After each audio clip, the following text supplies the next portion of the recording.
L'ablation de la prostate, c'est la conséquence du cancer le plus fréquent chez l'homme, mais pas le plus meurtrier. Il doit être dépisté assez tôt, notamment chez les hommes à peau noire, plus fréquemment atteints, un facteur génétique qui ne touche pas la Polynésie. À l'échelon français, on a une zone d'endémie du cancer de prostate, ce sont les Antilles, parce que les hommes à peau noire font plus de cancer de prostate que les autres. Donc si on prend la globalité de la France, ce sont les Antilles qui sont la zone d'endémie la plus importante.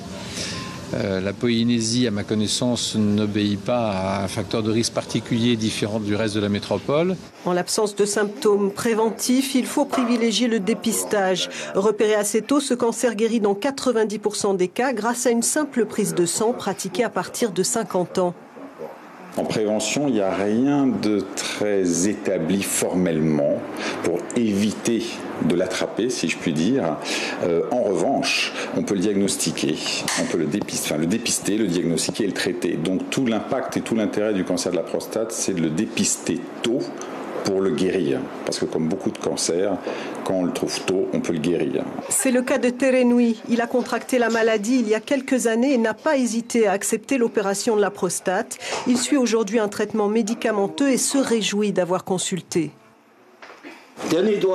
C'est mon message à tous mes amis qui ont 50 ans et plus. Venez voir le docteur, faites-vous dépister. Il ne faut pas attendre. On peut guérir de cette maladie, j'en suis la preuve vivante. Ce qui est bien, c'est qu'il n'a pas souffert.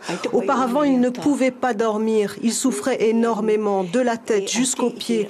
Et il demandait à chaque fois aux enfants de le masser. Mais ça ne le soulageait jamais. Nous nous sommes dit, il faut vite trouver un moyen. Il ne faut plus attendre.